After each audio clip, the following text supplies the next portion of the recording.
Ngapa menjadi manusia? Ada 3 hal. Karena dia harus menuntun para manusia. Maka harus menjadi manusia. Bagaimana berjuang menjadi anak-anak Allah. Ya, karena manusia untuk naik tingkatan menjadi anak Allah perlu dibimbing secara khusus. Ya, Allah itu roh, gembala dengan roh kita, nanti Tuhan akan memberikan kebenaran, cara perdamaian. Nama kata lain adalah Natal adalah kasih. Tapi kita akan mendengarkan satu pujian terlebih dahulu sebelum kita membahas Natal adalah kasih.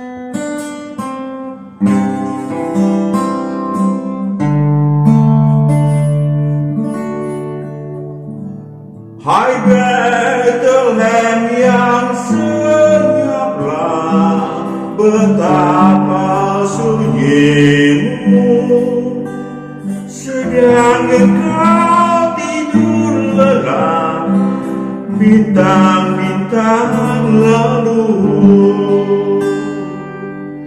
Namun di lorong gelap bersinar terang kekal yang lama diharap-harap, jadinya sudah genap. Seindah malam yang sunyi, turunlah rahmatnya ke dalam hati tiap insan, berlimpah kurnianya. Oleh kedatangannya dosaku dihapus, ke dalam hati yang lembut masuklah Sang Kristus. Ke dalam hati yang lembut, Masuklah Sang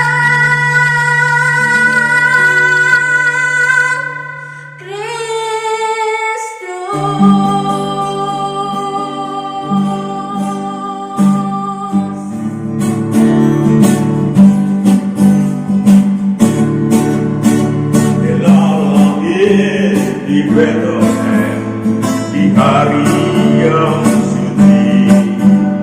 Telah lahir Putra Allah, Juru Selamat kita, malaikat pun bernyanyi menyambut hari bahagia. Telah lahir di dunia Juru Selamat kita. long time ago in Bethlehem, so the Holy Bible says. Mary's boy child Jesus Christ was born on Christmas Day. Hark now hear the angels sing, a King was born today, and men will live forevermore because of Christmas Day.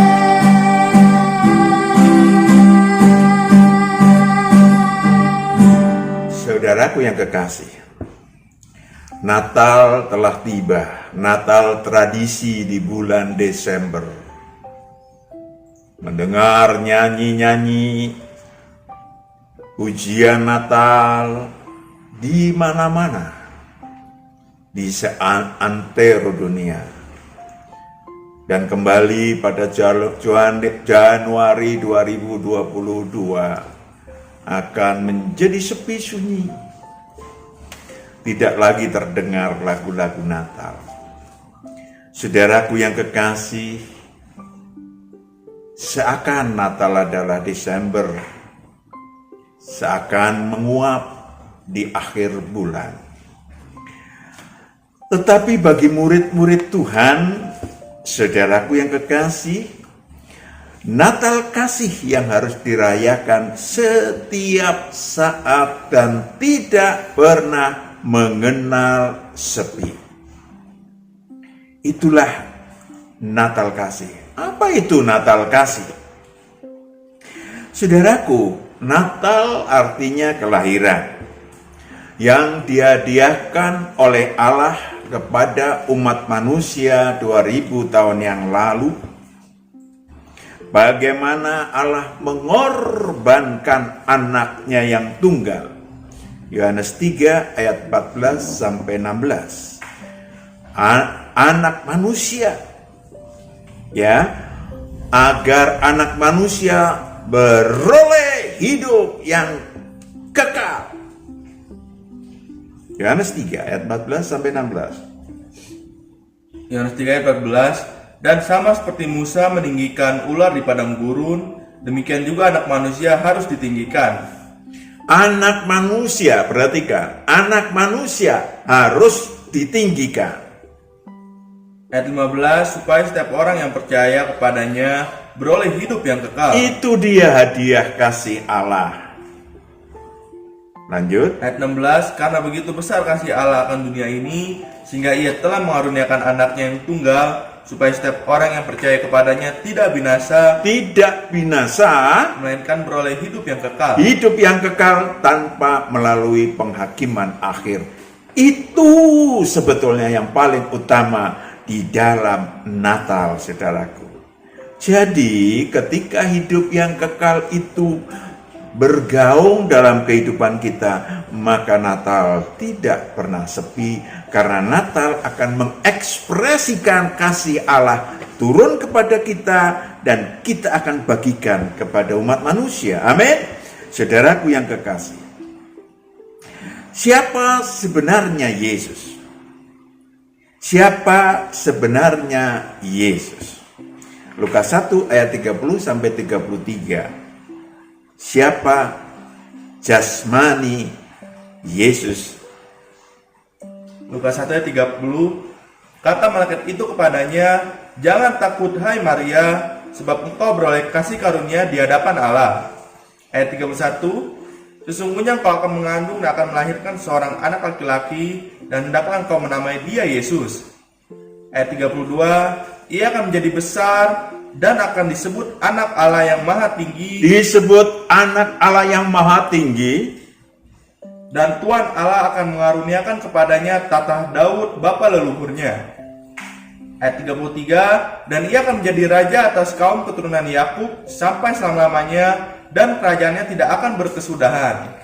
Saya akan menggarisbawahi yang terakhir ayat 33. Karena di sana tertulis akan menjadi raja dari kaum keturunan Yakub. Loh, kok Yakub? Saudaraku yang kekasih, Yakub adalah penggambaran dari manusia seutuhnya. Manusia yang tanda kutip normatif. Manusiawi. Jadi bukan datang ke dunia untuk menyelamatkan raja-raja, orang kaya, tetapi semua orang berdosa. Yakub digambarkan sebagai manusia biasa yang berdosa karena mencuri dari lahan mertuanya, kemudian memperdaya Esau kakaknya, ya, kemudian ya termasuk di dalamnya menipu ayahnya, ya kan? Setelah melalui perjalanan hidup yang seperti manusia biasa, maka dia kemudian pergi ke Mesir, menemui anaknya Yusuf, dan kemudian saudaraku, pergumulan hidupnya luar biasa di sepanjang perjalanannya. Saudaraku yang kekasih, dia memberikan kepada umat manusia, kepada keturunannya, disebut sebagai air sumur Yakub. Ya kan? Yohanes 4 ayat 12, sumur Yakub. Yohanes 4 ayat 12, adakah engkau lebih besar daripada bapa kami Yakub yang memberikan sumur ini kepada kami dan yang telah minum sendiri dari dalamnya, ia serta anak-anaknya dan ternaknya. Akan menjadi raja keturunan Yakub. Tetapi terkait dengan air, yang diberikan Yakub adalah sumur air yang harus ditimba, air yang kita pakai untuk mandi dan minum. Tetapi perhatikan ya ayat yang ke-13 dan 14. Bagaimana Yesus memberikan air hidup. Ayat 13, jawab Yesus padanya, barang siapa minum air ini, ia akan haus lagi. Yes, air yang diberikan Yakub. Ayat 14, tetapi barang siapa minum air yang akan kuberikan kepadanya, ia tidak akan haus untuk selama-lamanya. Sebaliknya air yang akan kuberikan kepadanya akan menjadi mata air di dalam dirinya yang terus-menerus memancar sampai kepada hidup yang kekal. Itu dia. Itu dia kasih Allah dalam ekspresi ilahinya yang memberikan air hidup. Nah, bagaimana memperolehnya? Memperolehnya tentu dengan pertobatan total dan percaya dia adalah Mesias. Ya, kita akan bahas nanti teman, sepotong-sepotong saya harus sampaikan bagaimana memperolehnya. Siapa sebenarnya anak manusia atau Yesus Kristus? Sesungguhnya dia adalah firman Allah. Kita pakai kacamata ilahi, kita pandang dengan kacamata ilahi, dia sebetulnya rohnya adalah firman Allah. Yohanes 1 ayat 1 sampai 3. Firman Allah. Banyak orang yang percaya Yesus, mereka percaya Yesus manusia 100%. Yesus nabi 100%, it's okay bagi banyak orang. Tapi banyak orang tidak percaya bahwa dia adalah Allah. Karena melihat, dia tampangnya. Tetapi perhatikan, siapa dia sebenarnya? Yohanes 1 ayat 1, pada mulanya adalah firman, firman itu bersama-sama dengan Allah, dan firman itu adalah Allah. Ayat 2, ia pada mulanya bersama-sama dengan Allah. Ayat 3, segala sesuatu dijadikan oleh dia, dan tanpa dia tidak ada suatu pun yang telah jadi dari segala yang telah dijadikan. Luar biasa. Dia adalah Allah. Yang firman, yang adalah firman Allah. Firman Allah. Dia adalah Allah juga. Tetapi dia adalah, karena Allah, maka dapat melepaskan diri, kata-katanya, firmannya menjadi manusia. Maka menjadi manusia 2000 tahun yang lalu, Yohanes 1 ayat 14. Menjadi manusia. Yohanes 1 ayat 14, firman itu telah menjadi manusia dan diam di antara kita, dan kita telah melihat kemuliaannya, yaitu kemuliaan yang diberikan kepadanya sebagai anak tunggal Bapa, penuh kasih karunia dan kebenaran. Sebagai anak tunggal Bapa, penuh dengan kasih karunia dan kebenaran, itu yang tersedia. Saudaraku yang kekasih, kenapa menjadi manusia? Karena sejak kita roh-roh manusia sebelum turun ke bumi sudah mengenal dia. Kenapa? Dia adalah pemimpin setiap roh manusia, baik yang akan turun ke bumi maupun yang sudah turun ke bumi. Saudaraku yang kekasih, setiap roh manusia mengenal siapa sang anak domba. Ya. Mengapa harus menjadi manusia? Tentu kalau pakai debat kusir, ya karena kalau jadi gajah saudara juga tanya, kenapa jadi gajah? Kalau jadi raksasa saudara juga tanya, kenapa jadi raksasa? Kita nggak debat kusir, saudaraku. Nah, mengapa menjadi manusia? Ada 3 hal. Karena dia harus menuntun para manusia. Maka harus menjadi manusia. Bagaimana berjuang menjadi anak-anak Allah.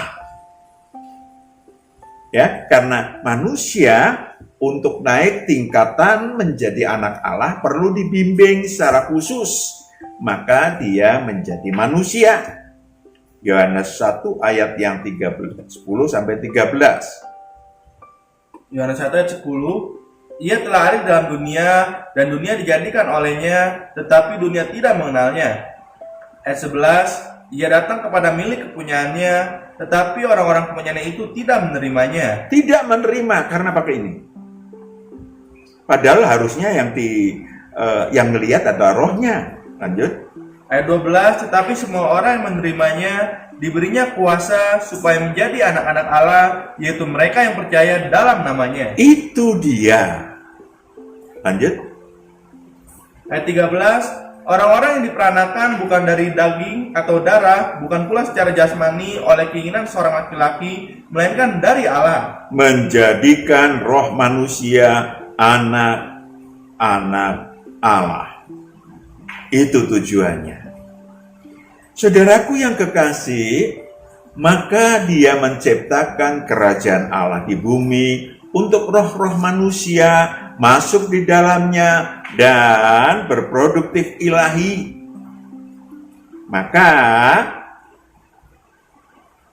dia harus menunjukkan bagaimana mengarungi kerajaan Allah sebagai manusia.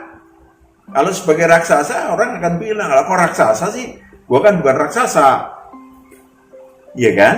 Yang ketiga, karena dia harus menjadi manusia yang tidak berdosa, sehingga, ini yang banyak orang lupa, sehingga Lucifer yang menghalangi si anak manusia terpaksa, tanda kutip, terjebak, tanda kutip, membunuh dia di kayu salib. Dan hukum daripada membunuh manusia yang tidak berdosa harus dihukum, akhirnya terhukum masuk ke jurang maut selama 1000 tahun. Itu sebetulnya rahasianya, saudaraku. Maka dia menjadi manusia. Ya, menjadi manusia, disalibkan, tetapi rohnya bangkit. Saudaraku, kapan, di mana? Ya, Yesus dilahirkan sebagai seorang Yahudi Palestina pada 4 tahun sebelum Masehi. Tepatnya demikianlah. Yesus artinya keselamatan itu adalah Yahweh. Keselamatan itu adalah Yahweh. Tentu nama Yesus banyak. Ya, sebelumnya juga sudah banyak nama Yesus. Tetapi secara khusus malaikat Gabriel tadi memberikan nama sesuai dengan keinginan Allah. Tentu saja sebagai manusia 100% yang adalah anak Yusuf yang tukang kayu. Pendidikannya nggak tinggi, saudara. Dia nggak sekolah tinggi karena ayahnya miskin. Dan tetapi walaupun tidak berpendidikan, dia mampu untuk berbicara dengan gamblang dan populer. Saudaraku yang kekasih, karena status jasmaniahnya miskin, di kampungnya cuma anak tukang kayu, maka perhatikan. Matius 13 ayat 53 sampai 58, perhatikan untuk kita semua. Karena karena orang-orang yang tidak percaya, bahkan sekampungnya, orang-orang yang pakai akalnya, saudaraku yang kekasih, tidak dapat apa-apa. Matius 13 ayat 53, setelah Yesus selesai menceritakan perumpamaan-perumpamaan itu, ia pun pergi dari situ. Ayat 54, setibanya di tempat asalnya, Yesus mengajar orang-orang di situ, di rumah ibadat mereka. Maka takjublah mereka dan berkata, dari mana diperolehnya hikmat itu dan kuasa untuk mengadakan mujizat-mujizat itu? Mereka takjub, yes. Tetapi perhatikan lanjutannya. Ayat 55, bukankah ia ini anak tukang kayu? Oh, cuma anak tukang kayu. Bukankah ibunya bernama Maria dan saudara-saudaranya Yakobus, Yusuf, Simon dan Yudas? Ayat 56, dan bukankah saudara-saudaranya perempuannya semuanya ada bersama kita? Jadi dari mana diperolehnya semuanya itu? Ayat 57, lalu mereka kecewa dan menolak dia. Mereka kecewa dan menolak dia. Demikian juga murid-murid Tuhan, ya, banyak dilihat ketika melayani, dilihat manusianya. Ketika dilihat manusianya, seperti apapun yang ingin didoakan, apapun yang ingin didoakan, nol, saudara yang terkasih. Masalahnya apa? Dia tidak mengimani. Demikian juga sama dengan orang-orang desanya. Sehingga, ayat terakhir, Maka Yesus berkata kepada mereka, seorang nabi dihormati di mana-mana, kecuali di tempat asalnya sendiri dan di rumahnya. Ayat 58, dan karena ketidakpercayaan mereka, tidak banyak mukjizat diadanya di situ. tidak banyak mujizat. Perhatikan, Anda ingin sembuh? Percaya Yesus sebagai Tuhan. Kalau ada hamba Tuhan, jangan lihat hamba Tuhannya itu pendek, jelek, kecil, tetapi lihat kasih dan kuasanya yang ada dalam dirinya. Maka mujizat terjadi. Saudaraku yang kekasih, mereka yang ingin menggapai mujizat, maka harus percaya Yesus adalah Mesias. Ya, yang beredar banyak juga, yang kemudian seperti tadi kita baca, sampai hari ini, sampai mendatang banyak orang yang cuma melihat Yesus manusia. Mereka oke saja kalau cuma kelahirannya, menyanyikan lagu, bernatal ria pada bulan Desember, oke. Januari sepi, Februari sepi, karena sudah tidak lagi ada Yesus. Padahal keliru, saudara. Natal kasih adalah Natal setiap saat. Baik Januari, Februari maupun selanjutnya ada dalam kehidupan kita. Karena dia adalah bukan hanya bayi, tetapi dia sudah menjadi apa? Nanti kita lihat. Iblis paling menolak kehadiran bayi Yesus. Secara ilahi, dia naik ke Firdaus, protes kepada Allah. Ya, tetapi di sana dicegat oleh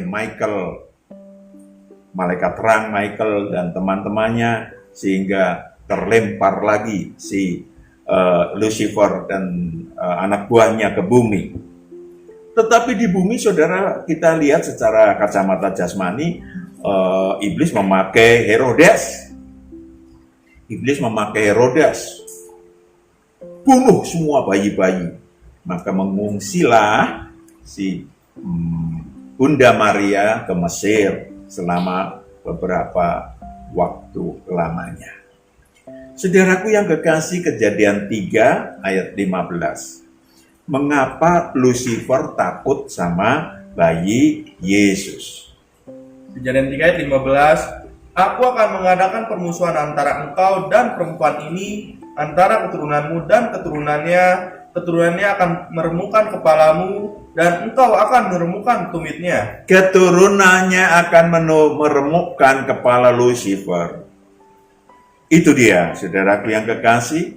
Bahkan saudara bisa baca dalam Matius 10 dan banyak lagi bagaimana murid-murid Tuhan mampu mengusir setan.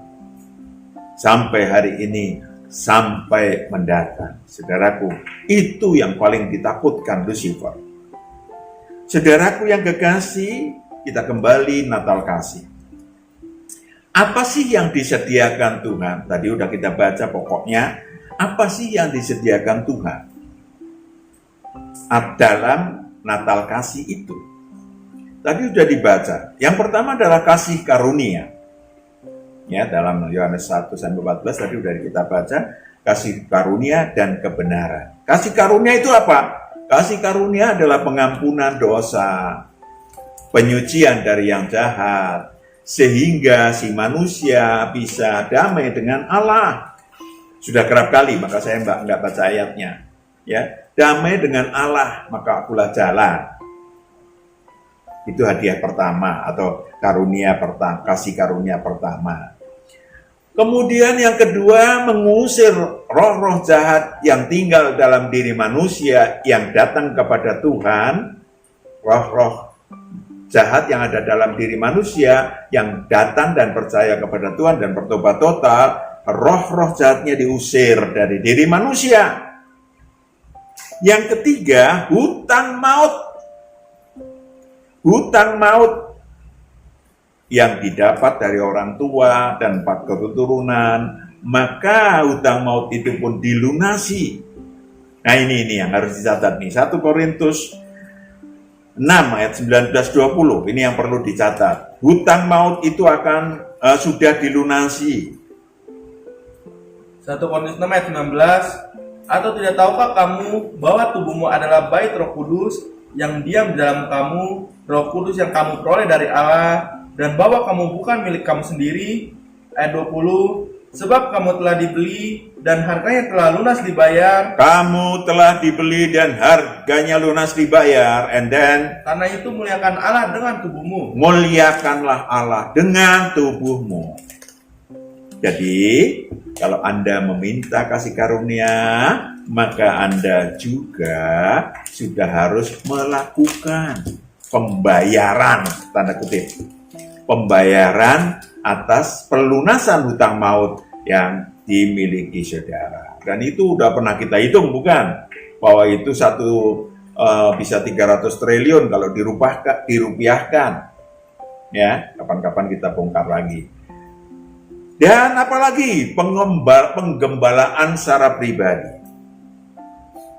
Penggembalaan Yesus yang sekarang di Firdaus secara pribadi kepada setiap manusia yang datang kepadanya, yang menjadi murid-muridnya, yang berada, maka jadikanlah seluruh bangsa murid-muridnya. Yesus tidak membuat agama, tapi membuat pemuridan. Ya, Yohanes 10 ayat 3-4, biarin berkali-kali kita baca, saudaraku, supaya saudara paham, ingat kembali, bahwa ada yang disebut sebagai penggembalaan pribadi. Yohanes 10 ayat 3, untuk dia penjaga membuka pintu dan domba-domba mendengarkan suaranya, dan ia memanggil domba-dombanya masing-masing menurut namanya. Memanggil domba-dombanya masing-masing menurut namanya. Dan menuntunnya keluar. Menuntunnya keluar dari masalah saudara, dari kegelapan saudara, dari segala perkara yang membebani kehidupan saudara. Ayat 4, jika semua dombanya telah dibawanya keluar, setelah lahir kembali dibawa keluar, ia berjalan di depan mereka, dan domba-domba itu mengikuti dia karena mereka mengenal suaranya. Itu dia, harus mengikuti dia karena engkau akan mengenal suaranya. Ya, saudaraku yang kekasih, yang kedua kebenaran. Roh saudara hidup, mengikuti, maka itu saudara akan diberi penolong, yaitu Roh Kudus, ya, yang akan memimpin kehidupan Anda dengan kebenaran. Sudah berkali-kali kita baca Yohanes 15 ayat 14 ayat 15 sampai 17. Saudara mendapatkan roh kebenaran. Itu yang tersedia, yang disebut sebagai kasih karunia dan kebenaran. Saya ingin sampaikan kepada saudara, jika saudara ingin menggapai kasih karunia dan kebenaran tersebut, syaratnya adalah saudara lahir kembali, supaya boleh masuk kerajaan Allah. Ya kan? Ketika lahir kembali dan masuk kerajaan Allah, maka saudara akan dipimpin oleh Roh Kudus di dalam sisa kehidupan Anda.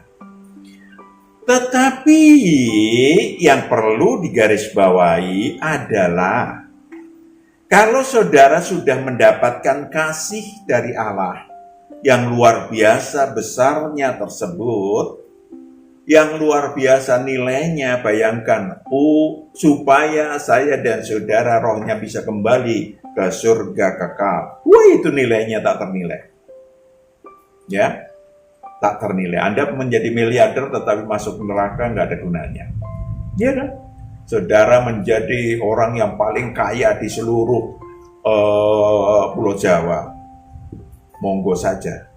Tetapi tidak mendapatkan surga kekal, tidak ada gunanya. Amin. Saudaraku yang kekasih. Yohanes 14 ayat 26 sampai 27. Yohanes 14 ayat 26.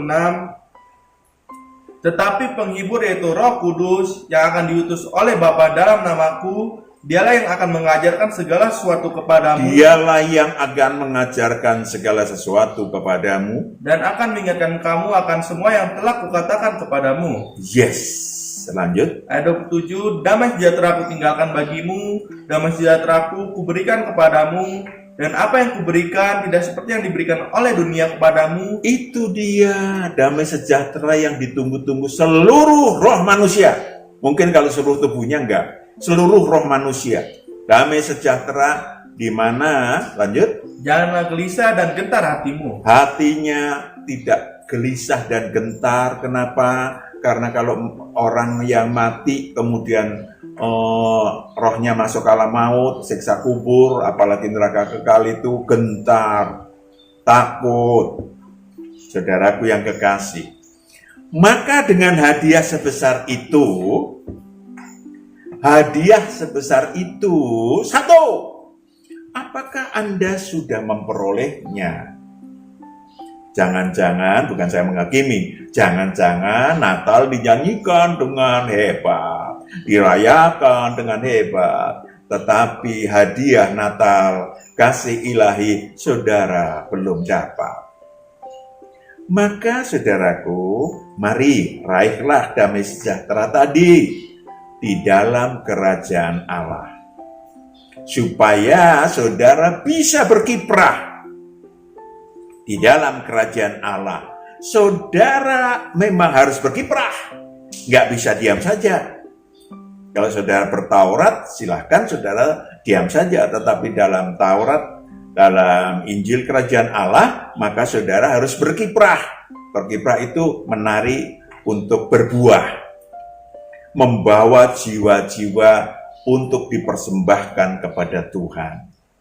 Memberikan dari mulai yang kecil aja deh. Saudara empati kepada orang-orang di sekitar saudara. Saudara empati mengasihi kepada sesama murid Tuhan. Itu perintah, kalau di situ adalah perintah. Mengasihi sesama murid Tuhan.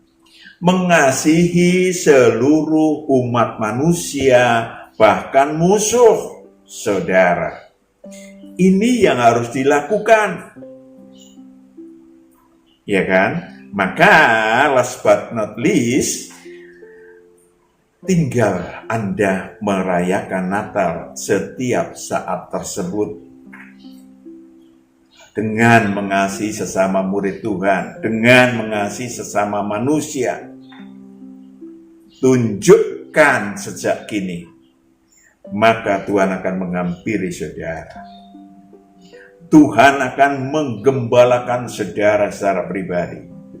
Tuhan akan menuntun saudara dari kegelapan, dari jebakan masalah, dari kesusahan-kesusahan jasmania, maupun kesusahan-kesusahan ilahi. Seperti yang kita baca tadi, Yohanes 1 ayat 14-16, bahwa kasih Allah, Yohanes 3 tadi ya, 14-16, kasih Allah. Natal adalah kasih Allah. Maka song-song kasih Allah itu tangkap untuk diri saudara, beritakan kepada orang lain dengan penuh kasih. Totalitas. Terima kasih saudaraku. Kalau saudara mau mengingat apa yang saya katakan yang terakhir tadi.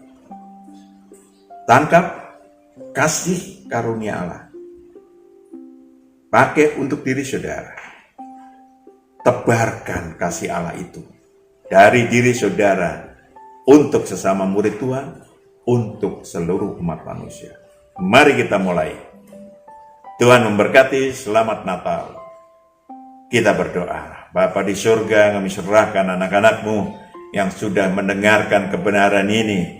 Engkau yang memeteraikan kata dan kalimat yang Tuhan nyatakan ke dalam kehidupan anak-anak-Mu di akhir bulan Desember, di pertengahan bulan Desember dan akhir bulan Desember, untuk bergema lagu-lagu Natal sehingga tumbuh dan berbuah di dalam hati anak-anak-Mu untuk membawa kasih karunia yang Engkau berikan bagi diri mereka, diri kami, dan umat manusia. Dalam nama Yesus hamba serahkan anak-anak-Mu. Haleluya, Tuhan memberkati. Selamat Natal sekali lagi. Haleluya.